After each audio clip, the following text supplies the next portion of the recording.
la mamelle nourricière. Alors, et puis, tu sais, aujourd'hui, dans le monde dans lequel nous vivons, dans la sexualité humaine, le sein de la femme a joué un très grand rôle et continue à jouer un très grand rôle dans la sexualité des humains, même chez les mammifères, hein, c'est-à-dire chez les animaux.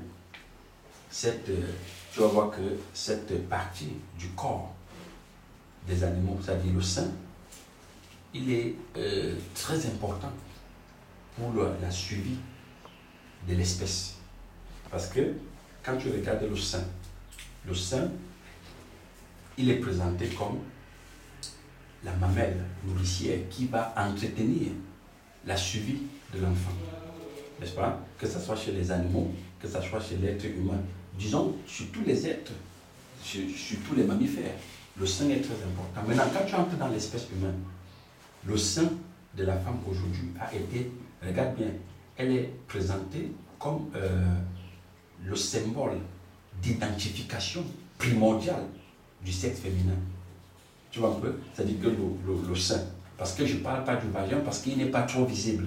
Tu vas voir que le sein présente, c'est-à-dire que quand chacun, sur le plan visuel, voit déjà une poitrine avec un sein, on comprend bien que c'est une femme, d'après ce que la société nous a présenté. Alors, quel est son rôle? Tu vois que son rôle est là, son rôle c'est de téter. C'est de téter l'enfant. Est-ce que tu vois? Je sais bien qu'il n'y a pas que les enfants qui têtent, et ça c'est une parenthèse. Même les adultes têtent aussi. Tu vois un peu? Oui, les adultes têtent, et sur deux angles différents. Les adultes naïfs ou bien ignorants, ils têtent vraiment ce sein-là, c'est-à-dire le sein de la femme. Tu vois, maintenant, quand on dit adulte sur le plan cosmique, ils têtent le sein de l'univers. Est-ce que tu vois? Ils têtent le sein de l'univers. Maintenant, dans la dimension structurelle de la famille, dans la dimension structurelle et mystique même de la famille, tu vas voir que dans chaque famille, pour quelqu'un qui observe bien, dans chaque famille, il y a quelqu'un qui est représenté comme celui qu'il faut téter. Je me répète, dans chaque famille, il y a toujours quelqu'un qui a été présenté ou qui est comme le sein nourricier de la famille. Et dans plusieurs étages. Tu vois, quand on est naïf, quand on ne se connaît pas, tu vois, quelqu'un vient là, il te dit, bon voilà, je suis l'aîné. Je me souviens toujours, l'aîné de notre famille, c'est-à-dire la fille à ma mère, elle aimait toujours nous dire, écoute, je suis l'aîné, alors je suis devenu pauvre parce que je suis sorti, j'ai porté votre malédiction. Tu comprends bien? Elle dit, j'ai lavé la voie et vous êtes sortis et vous êtes beau, vous êtes brun. Je dis, des inepties qui parfois, quand tu regardes, tu te dis, mais quelle est cette façon de penser? Est-ce que tu comprends? Je te dis, quelle est cette façon de penser? Là, je te parle de mon aîné qui, jusqu'à aujourd'hui, elle a toujours été en désaccord, comme nous parlions tout à l'heure de la colère. Elle était en désaccord, elle est toujours colérique, rancunière avec ses sœurs jusqu'à moi, parce qu'elle dit toujours que bon, nous, elle est sortie mal, elle a lavé la voie, nous on est sortis, on est tout beau, on est tout, ses sœurs se sont mariées, elle n'a pas pu se marier, donc elle a porté la malédiction, donc elle a lavé la voie. Donc pour elle, elle se présente, tu vois, elle est un peu comme le sein qui est visible et qu'on tête. Et pourquoi je prends ce symbole-là, cette image-là? Tu vois, le sein d'une femme, quand elle est tétée, quand elle est vraiment tétée par l'enfant, tu vas voir, à la fin, ça tombe. Comme on le dit vulgairement, sur le plan scientifique ou bien cosmique, on dit le sein de la femme est tombé. Et maintenant, le petit enfant qui a tété ce sein qui est tombé, quand lui, il prend de l'âge, parfois il dit, ma mère, elle a fait quoi pour moi? Tu comprends un peu? Elle méprise sa mère, elle insulte sa mère. Elle dit, tu n'as jamais rien fait pour moi, maman. Tu comprends un peu? Mais la maman se tourne et dit, mais est-ce que tu sais que mes seins sont ce que c'est devenu aujourd'hui là, fané, tombé, mais c'est toi qui l'as détruit, c'est toi qui l'as tété. Est-ce que tu comprends un peu? Mais il ne sait pas que durant toute son enfance, il a détruit une partie très symbolique de sa maman, qu'on appelle le sein. Quand tu entres dans des familles désembrouillées, c'est-à-dire que des êtres qui sont dans un obscurantisme total, parce qu'ils ont épousé leur femme par rapport au corps, c'est-à-dire c'est le corps qui les a attirés. Quand ils voient la partie là, le sein, qui est, c'est-à-dire que je dis bien le sein est la partie visuelle, primordiale, qui définit l'identité d'une femme. Alors, quand ils voient cette partie primordiale qui est tombée, ils disent, mais vraiment, Essita, tu n'es plus Essita comme tu es fui. Tu fuyais, tu comprends un peu? Tu n'es plus Esther d'hier, tu n'es plus Irène d'hier, tu n'es plus Solange d'hier, tu es fanée. Qu'est-ce qui lui fait quoi? Dit que la femme est fanée. C'est le sein. Parce que c'est la première partie qu'il voit. Tu comprends pas? C'est ça qu'il voit. Il dit, mais. Et puis même les mamans disent quoi? Les mamans, certaines mamans disent, mais tu me quittes pour ta pembèche là, parce que ses seins sont encore debout. Donc tu vas voir que dans le milieu cosmique, embryonnaire, cette dimension des seins est très importante. Mais même dans la dimension cosmique spirituelle, je vais y entrer, elle est très importante. Mais ça ne serait plus sur la forme sein comme on le voit là. Est-ce que tu comprends? Et ça, c'est le troisième point. Maintenant, tu vas voir que les familles, c'est-à-dire des couples, vont se déchirer, vont se séparer, tout simplement parce que cette partie est touchée. Tu comprends? Est touchée. C'est la raison pour laquelle aujourd'hui, dans la chirurgie esthétique, même en Occident, pour comprendre que cette partie est très importante, mais les femmes payent d'énormes sommes pour augmenter les seins. Les fesses peuvent venir après, mais le sein, tu comprends un peu? Les seins, les gens payent des sommes pharaoniques pour avoir des silicones dans le sein. Pourquoi? Parce qu'on va téter. Tu vois, même s'ils ne vont pas téter l'enfant, ils veulent qu'il soit visible. C'est la vitrine de la femme. C'est la partie qui doit être visible. Et maintenant, ce qui est là, le problème qui est là, c'est que quoi? C'est que quand ce sein est pressé, il faut au moins être reconnaissant que c'est vous qui avez pressé. Et ça vous a servi. Alors, dans la dimension mystérieuse des familles, c'est que quoi? Il y a des êtres qui ne sont pas sains, mais qui sont le sein de la famille. C'est sur lui que le lait coule. Comme je te parlais de l'aînée de ma famille, de ma maman, qui, elle, pour elle, on est ce qu'on est aujourd'hui parce qu'elle, on l'a tété. Elle a lavé tout ce qu'il fallait laver. Maintenant, tu entres dans d'autres familles, tu vas voir, les gens ont des positions. Parce que l'aîné, peut-être la sœur, ou le frère, s'est sacrifié, il n'est même pas allé à l'école. Il a passé son temps à se faire des petits jobs du quartier pour permettre à ses petits frères d'aller à l'école. Et tu vas voir que c'est sur lui que ses petits frères, ses petites sœurs, même la deuxième génération, a bâti leur positionnement social. Et après, qu'est-ce que ce sein-là, cette personne qui est comme le sein qu'on a tété, qu'est-ce qu'il reçoit en retour? Des injures. Mais toi, tu es qui? On a fréquenté plus que toi. Tu comprends un peu? Ou alors et parfois, quand elle doit être pressée, parfois tu oublies même qu'il y a toi-même. Il y a toi-même. C'est comme ça que parfois tu ne vas pas en mariage. Parfois, même si tu es un garçon, tu trouves ta femme, la famille vient dire non, elle ne peut pas rester là, elle doit partir parce qu'elle mange l'argent de notre frère. Ou alors la maman dit, si c'est mari, et comme il y a des mamans d'éléments sataniques, des mamans, des familles, qui sont même plus que des proxénètes, des prostituées, elle te dit carrément, si mon fils là prend une femme, mais il ne va plus nous alimenter, parce que sa femme va tout bloquer. Voilà pourquoi tu vois c'est ce que tu appelais des familles, que moi j'appelle le regroupement des poisons. Tu vas voir que tous les jours, les mamans veillent en sorte que son fils ou sa fille ne pose pas les actes n'importe comment. Ou alors ne fréquente pas n'importe qui. Pourquoi? Parce qu'elle sait bien que si son fils fréquente un type de compréhension qui n'est pas ce qu'elle est, ça va détruire sa survie. Si sa fille part en mariage chez un autre type de compréhension qui n'est pas ce qu'elle attend, ça va détruire son existence. Donc elle doit veiller tous les jours en sorte que ses enfants soient vraiment dans l'orientation qu'elle leur a donnée. Parce qu'après ça, c'est elle qui va les téter. Elle va s'alimenter de ses enfants. Tu comprends? Nous sommes, comme je te le dis, nous sommes à Yaoundé. Et même à Yaoundé, ici où j'ai grandi, avant que je ne finisse l'école, la terminale, je suivais, même ici à Colbisson, des familles. Tu passes, on te dit, la maman a pris le sac, elle est partie, parce que la belle-mère est venue dire que depuis qu'elle est entrée dans le foyer, son fils ne les envoie plus le poisson, le mbunga, le poisson fumé au village. Tu comprends ça? Donc, pour une histoire de caisse de poisson fumé, on vient chasser la femme d'un gars à la maison. Oui. Quand tu parles de la maman nourricière, ouais. Voilà. Je suivais une maman, elle disait, depuis que j'ai vieilli, Oui. mes enfants m'ont mis dans les maisons de retraite. Oui. Personne ne vient plus me rendre visite. C'est ça. Je suis seule. Mais elle dit, je comprends pas ce qui se passe. C'est comme si ils se sont débarrassés de moi. C'est ça. Tu vois. Donc dans la vieillesse, il y a aussi dans la vieillesse, quand peut-être la maman, c'est vrai que parfois aussi le papa, c'est vice versa. Mais la maman, quand elle peut-être elle vieillit, les enfants l'oublient. On se débarrasse de... Bon, personne ne pense parce que tu me dis que c'est le papa qui donne aussi l'enfant. Donc les deux, c'est pareil. Donc quand on constate que le père ne sert plus à rien, il ne peut plus rapporter à la maison, ou bien il ne peut même plus défricher la cour, on se débarrasse de lui, soit dans une maison de retraite, soit si on a les moyens, on construit, on met là-bas et puis on ne regarde plus. Mais qu'est-ce qui peut bien provoquer ce genre de phénomène? Est-ce que c'est parce que l'être humain est un être d'intérêt? C'est tout. Ce sont des êtres d'intérêt. Puisque on est, non seulement qu'ils sont des êtres d'intérêt, mais ce sont des êtres de consommation. Ils ne peuvent plus te téter.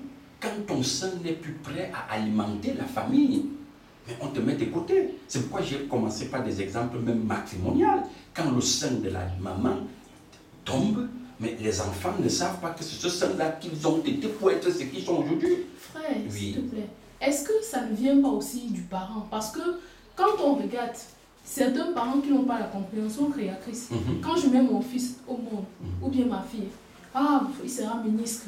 Et quand il grandit, quand je regarde, quand il commence à travailler, je veux qu'il me donne. Parce que si je me suis sacrifiée, c'est pour lui payer l'école, c'est pour que quand il devienne quelque chose de demain, il faudra aussi que moi je mange.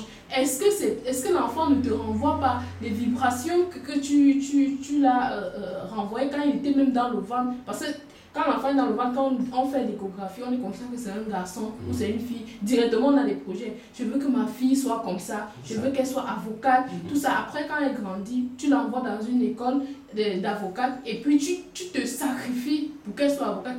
Pourquoi? Parce que soit tu veux que le voisin voie que c'est ton enfant, oui. Ou soit tu veux que peut-être elle t'achète une grosse voiture demain ou bien elle te donne à manger demain. Est-ce que le fait qu'on subisse ça, nous les parents, ça ne vient pas de nous-mêmes, ces vibrations-là? Mais c'est parce qu'on veut tellement téter. Tu vois, on peut téter quelqu'un sans le toucher. Protéger mon image. Oui. Ou bien brandir mon image au voisin que ma fille est avocate ou elle est à Londres. Oui. Mais c'est une façon de me nourrir d'elle. Oui. Tu comprends pas? Oui. C'est une façon de me nourrir d'elle. Maintenant, nous savions bien, comme je le disais toujours, l'être cosmique ne pose pas un acte pour rien. Il pose des actes pour un intérêt. Donc même les enfants, même les parents qui envoient les enfants à l'école, pour eux c'est un investissement, madame. Tu comprends? Ils investissent. Ça c'est un investissement avec un retour qu'on attend. Personne n'ouvre un bar pour que ça ne produise pas, une boutique pour que ça ne produise pas. Donc quand on investit sur un enfant, en tant que sujet cosmique, mais on attend le retour. On attend le retour.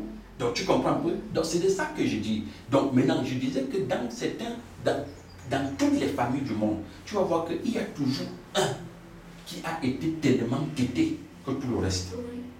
Qui a été tellement pressé. Tu comprends un peu, non? Suicide. Plus que tout le reste. Il y a un phénomène qui se passe aujourd'hui en Afrique, même quand nous étions en Europe. Moi, j'étais allé à Londres, j'ai rencontré un Camerounais qui me dit, écoute mon frère, je ne peux plus mettre les pieds au Cameroun. Je lui dis pourquoi? Il me dit, j'ai envoyé 60 millions pour construire ma maison. Ma mère et mon petit frère ont mangé tous les 60 millions. J'arrive au Cameroun, je trouve un partant posé sur le terrain. Tu comprends un peu? Et quand il veut parler, sa mère dit, mais écoute, c'est ton petit frère. Tu comprends un peu?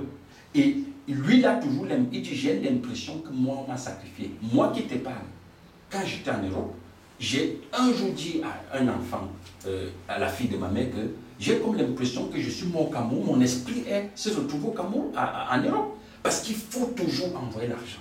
Il faut faire ceci, il faut faire cela. Ça peut être même au niveau du Cameroun. Hein. Même au Cameroun, il y a des gens qui ont laissé leur famille au village. Ils vivent à Yaoundé, voilà, Bafoussam. C'est eux qui envoient. C'est ça le sein, la mamelle nourricière. Il doit toujours envoyer. Pourquoi il y a eu l'exode rural? Laissons l'Europe, parce que l'Europe c'est l'immigration. Partant des villages pour les villes, c'est l'exode rural. Pourquoi il y a eu l'exode rural? Chaque village aujourd'hui, dans chaque village, chaque famille a un enfant en ville. N'est-ce pas? Maintenant, quand tu viens au niveau de la ville, la majorité des familles aujourd'hui au Cameroun, dans chaque famille, il y a au moins une personne en Europe. Et on te dit, la famille s'est mobilisée pour l'envoyer en Europe. Pour qu'il devienne quoi? Mais le robinet, c'est pas lui que ça va couler. Maintenant, au niveau structurel, étatique, dans chaque village actuellement, on se bat pour qu'il y ait un fils qui soit ministre. Pour qu'il soit quoi? La mamelle nourricière du village. Et on te dit même, hein, on te dit toi au village que comme toi tu vas devenir ministre là, nous t'avons préparé pour que tu sois ministre. Et si en retour, tu ne nous donnes pas à manger, tu ne prends pas soin du village, mais nous on va mettre quelqu'un d'autre. On doit te presser aussi. Donc, la société est construite à partir du tétage. C'est-à-dire que les gens peut-être, tous les jours, les gens sont accrochés là pour sucer l'énergie de l'autre. Est-ce que tu comprends? Alors moi, ce qui me touche là-dedans, cette dimension-là, que depuis, je vois ça dans mon esprit, c'est que celui qu'on t'aide toujours, généralement, il est le plus méprisé. Il est le plus méprisé. Alors, dans la dimension mystique ou métaphysique de la chose, c'est que quand tu es comme la mamelle nourricière de la famille et que tu ne te connais pas, tu vas vivre dans les rancœurs. Parce que tu serais fragilisé. On va poser des actes contre toi après, comme je le disais, que l'enfant dit à la maman, mais tu me sers à quoi? On va te dire, tu ne sers à rien. Pourtant, tu as passé toute ton existence pour que la famille, comme on dit, la famille décolle, ou la famille émerge, ou la famille devienne quelque chose. Tu comprends un peu? Mais toi, on ne te reconnaît pas. Tu comprends un peu? On ne te reconnaît pas. Donc, c'est ça que moi j'appelle généralement la mamelle nourricière de la famille. Et l'univers a conçu toutes les micro-familles, c'est-à-dire ce qu'on appelle la famille, là, toutes les familles avaient une mamelle nourricière à l'intérieur. Est-ce que tu comprends? Dans certaines familles, on dit tu es mon étoile, tu es l'étoile de la famille, tu es le soleil de la famille, tu es la lune de la famille. Tu vois un peu, non? Tu es le carburant de la famille. Tu comprends un peu, non? Tu es le poumon de la famille. Tu comprends un peu? Donc, moi j'ai dit, tu es la mamelle nourricière de la famille. Mais cependant, il faut que tu découvres qui tu es. Tu comprends? Quand j'ai découvert ça, et une dame très avancée dans la religion, ancienne d'église, elle vient me rencontrer et me dit, Frère Béranger, je dis oui, elle me dit, j'ai fait un songe. Je dis, ah bon? Elle dit, je suis mon fils. Il dit, qu'est-ce qui s'est passé? Elle me dit, mon fils, j'ai fait le songe que autour de lui, chaque fois, partout où il marche, où il va, il y a un serpent qui l'accompagne. Alors, il me dit, mais comment tu peux interpréter ça? Et je te rappelle que quand on était en France, son fils, quand on était en France à l'université, lui, son fils, lui, il a fait télécommunication. Alors, son fils, lui, il n'est pas au courant. Tu sais ce que je lui ai répondu? C'est ce fils-là, tout ce qu'il touche, lui sourit. Tout emploi qu'il demande, on lui donne. À l'heure que je te parle, il est cadre dans une société téléphonique au Cameroun, dont je ne citerai pas le nom, et il voyage partout dans le monde. Actuellement, il est aux États-Unis. Tu comprends un peu? Pour cet opérateur économique. Mais je lui dis, avant qu'il ne trouve ce boulot, je lui dis, ton fils est une mamelle nourricière, mais ça ne vient pas tellement de lui, ça vient de toi. Parce que observe bien que dans ta famille, c'est toi qui as positionné tout le monde. Tu comprends? J'ai dit à la maman que regarde toi-même, où tu es là qui ne manque de rien, ça vient. Mais la famille ne reconnaît pas. Donc, c'est ce que ton fils n'est que la continuité de ce que tu es. Mais je lui dis, fais attention. Aussi longtemps que vous restez dans la dimension cosmique, ce fils ne fera rien. Il peut amasser tout l'argent du monde, s'occuper de la famille, et puis s'amuse même, il ne va pas se marier. Peut-être même faire des enfants, ça serait difficile. Je te parle d'une histoire il y a peut-être 5 ans. Elle bon, je ne sais pas si elle a cru ou elle n'a pas cru, elle est partie. Mais à l'heure que je te parle, la même maman revient me dit, j'ai un grand problème. Je lui dis, qu'est-ce qu'il y a? Elle me dit, mon fils est entré à la Rose de Croix. Tu comprends ça? J'ai dit, mais tout ça, je te l'avais dit. Et elle dit, non seulement il est entré à la Rose de Croix, il ne veut pas se marier. Tu comprends? Et j'aurais appris Tu comprends? Mais que même s'il sort les femmes, c'est comme s'il aime ses soeurs, ses cousines. Je dis, mais tout ça ne m'étonne pas. Parce que la dimension où vous êtes là, c'est une dimension cosmique, embryonnaire. Donc ne pensez pas que parce que vous voyez les gens dans les familles et qu'ils sont là, on les presse. La majorité, c'est parce qu'ils ne se connaissent pas. Maintenant, il y a une dimension pour que je n'oublie pas. La dimension où je disais que certains sont la mamelle nourricière de la famille, mais consciente. Il y a d'autres qui sont conscients. Alors cette dimension consciente, c'est passe à quel niveau? Tu vois quelqu'un, on te dit vraiment, il est mis à la rose par la franc-maçonnerie. Tout ce que tu peux imaginer, sur le plan actif. Alors il sait bien que la famille que tu vois là, c'est un champ. C'est un troupeau. Mais lui, maintenant, il ne va pas se comporter comme celui qui est inconscient. C'est-à-dire, il ne va pas se battre pour que tout le monde aille à l'école. S'il envoie quelqu'un à l'école, c'est pour un intérêt à lui. Parce qu'il comprend bien que c'est une énergie, c'est une ressource qu'il doit absorber. Tu comprends un peu? S'il t'offre même une voiture, il sait bien qu'il t'offre cette voiture pour que tu ne puisses pas décoller et le dépasser dans la famille en tant que l'élu de la famille. Tu comprends un peu? Donc quelqu'un est capable de venir te donner une voiture dans le carburant pour démarrer, il faut 60 litres de carburant. Tu penses qu'il t'aime, mais il sait bien qu'il te donne ça pour que même le petit argent que tu cherches, ça vide ça. Tu comprends? Et je te rappelle que même sur le plan gouvernemental, on te dit bien que si quelqu'un, des gens te disent, comme je suis ministre dans mon village, je veux veiller que personne d'autre ne soit plus ministre. Tu comprends pas? Parce que je veux être la seule étoile. Quelqu'un est général, colonel dans son village. Il dit, aucun enfant de mon village ne va entrer à l'armée. Et même s'il entre à l'armée, je veux veiller qu'il n'est pas un, c'est-à-dire qu'il n'atteigne pas le rang que j'ai. C'est pourquoi tu entres dans certains villages, on te dit, qu'est-ce qui s'exprime là-bas? La jalousie. N'est-ce pas? Le village est déprimé. Le village est stagnant, ça ne bouge pas. Moi, on te dit, mais telle élite est du tel village. Quand on dit l'élite du village, ça veut dire la mamelle nourricière du village. Donc le mot élite renvoie à la mamelle. À la mamelle, ça dit au sein. Parce qu'une élite, c'est quelqu'un qui tête les autres. Donc c'est un repère. C'est une source de bénédiction en fait. Mais comme il est cosmique, ne se connaissant pas, il doit veiller que personne dans le village ne soit comme lui. Tu comprends? Ça, c'est ceux qui sont dans des ordres initiatiques conscients du système cosmique. Mais maintenant, celui qui n'est pas conscient, quand il se bat, qu'est-ce qui le met en mouvement? Ce qui le met en mouvement, ce sont des programmes de la société qui a dit ma famille d'abord. Ma famille d'abord. Il dit vraiment, ma mère, tu vois, mon père, mes frères, il faut que je les positionne. Mais après les avoir positionnés, tu t'es activé pour les positionner. Qu'est-ce qu'on te donne en repos après? Le mépris. Tu comprends? Le mépris. Et c'est quoi tu vois dans des familles, ça ne décolle pas. Ce que tu appelles famille, que j'appelle le rassemblement des poisons, ça ne décolle pas.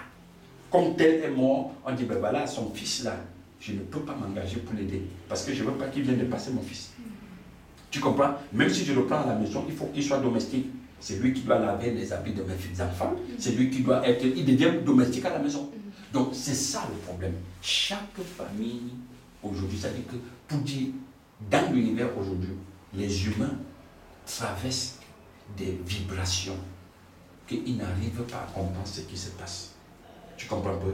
Et tu vas voir généralement, beaucoup se suicident et ils disent, après tout ce que j'ai fait à ma famille, après tout ce que j'ai fait à mon village, après tout ce que j'ai fait à ma communauté, c'est comme ça qu'on me récompense. Non, on t'a récompensé parce que tu étais le saint. Tu as fané, tu es tombé, on t'a tété. Quand on tète un saint, c'est pour que ça tombe. Il n'y a pas un saint qu'on va téter, ça ne tombe pas. Ce n'est que dans la compréhension que tes saints vont rester debout. Tu comprends? Quand je parle de saint, je parle en tant que conscience maintenant. Mais si sur le saint à l'état physique, la poitrine là, moi je vois plus ce que tu vas faire pour que ça se relève, en dehors d'aller mettre le silicone. Donc on peut refaire. On peut le faire. Et quand tu es la mamelle nourricière de la famille, la seule chose qui peut t'équilibrer après t'avoir été rejeté, c'est la compréhension qui vient d'en haut. Cette compréhension, c'est celle qui va t'équilibrer pour que tu sortes, comme dit dans les Écritures, parce que tu sais, j'aime bien les Écritures, il dit, sors de la maison de ton père, de la maison de ta mère, de ta patrie, de ta famille. N'est-ce pas? Ça c'est Abraham. On dit à Gédéon que quoi? On dit à Gédéon que va détruire l'autel de Baal qui est dans la maison de ton père d'abord. Détruis ça. Sors de la conscience cosmique, sort de cette conscience qui a régi les familles. Quelqu'un te dit la famille d'abord. C'est le même mot qu'on a utilisé au niveau de la patrie. On dit ma patrie d'abord. Et chacun se bat pour protéger ce qui est illusoire, ce qui n'existe pas. Et au niveau de la patrie, qu'est-ce qu'on fait? Quand tu as été en tant que soldat en guerre, mais on vient, on dit quoi? On construit un monument, un mausolée ou un monument, on dit pour tous ceux qui sont tombés en guerre. Tu comprends un peu? C'est comme ça. On dit ils auront servi la nation. Ils ont donné leur vie pour la nation. Ils ont donné leur sang pour que vous baladez aujourd'hui. Donc même au niveau de l'État, il y a toujours des saints, il y a la mamelle nourricière, celle qui doit donner, des gens qui donnent leur sang, qui versent leur sang pour que l'État soit ce qu'elle est. Tu comprends un peu? Donc à toutes les dimensions, on t'aide. À toutes les dimensions, on t'aide. Il y a toujours une mamelle nourricière. Voilà pourquoi je disais au début que le sein, c'est une partie très importante dans le quotidien d'un être humain. Et téter, tu vois, ceux qui ont blagué à ne pas téter leur enfant avec des seins naturels, mais eux-mêmes voient des conséquences. Ils ont formé des enfants soldats. Tu comprends un peu? Ils ont formé des enfants soldats. Je te rappelle, tu sais même où l'idée de dire qu'on n'était pas les enfants venus, ça vient de l'armée de Hitler. Hein. C'est pendant les guerres mondiales, première, deuxième guerre mondiale, que les gens de la branche nazie ont créé ce système. Parce qu'en donnant le sein maternel à l'enfant, il est aparté, il est affectif. Il ne pose pas les actes n'importe comment. Tu comprends un peu? Mais le privé du sein maternel, c'est comme si tu le privais de l'univers. Il est désorienté, déboussolé. C'est une machine. Est-ce que tu comprends? Voilà, tu vois l'importance de téter. Mais quand tu t'aides, il faut être reconnaissant. Tu comprends? Mais comme on s'adresse, comme on sait bien que ceux qui ont tété ne sont que des toxines empoisonnées, ils ne peuvent pas être reconnaissants. On ne demande pas à quelqu'un qui n'a pas de compréhension, qui ne se connaît même pas, d'être reconnaissant. Il pense à un droit. Tu comprends? Il pense à un droit. Voilà pourquoi quand la maman répond souvent à l'enfant, il dit, tu sais, tu continues à m'énerver, sache que si j'avais seulement réfléchi sur toi un seul instant, tu n'existerais même pas. Mais je t'aurais jeté au cabinet, tu n'existerais même pas. Tu comprends? Donc, chacun doit reconnaître que s'il a vu le jour, tu comprends un peu, celui par qui il est passé a été une mamelle nourricière pour lui. Mais maintenant, comme je dis, l'organisation structurée de toutes les familles, ou même de l'État, ou des communautés, des villages, il y a toujours une mamelle nourricière à l'intérieur. Tu comprends un peu? Donc c'est un peu ça. Et pour sortir de là, et comme tu vois dans la Bible, on dit quoi? Regarde comment la Bible est très intéressante. On dit dans la Bible que quoi? On dit, mais pourquoi continuer à garder un qui va nous causer le problème? N'est-ce pas? Mieux, il faut qu'on le tue. Donc, pour le Christ est comme la mamelle nourricière qui va venir équilibrer. Que ça, c'est la compréhension des Juifs qui veulent garder des relations avec Rome. Il dit, mais d'accord, on livre un homme pour la stabilité de la nation. En politique, on le voit aujourd'hui.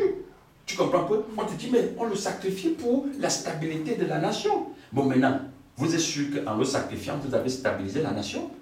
Car on pensait qu'en tuant Abel, il aura stabilisé son existence. Mais au contraire, on dit le sang d'Abel a crié vengeance jusqu'à ce que le Père lui dit, mais le sang de ton frère crie. Tu comprends un peu? Ce n'est pas parce que vous avez sacrifié une personne que vous pensez que vous aurez la stabilité.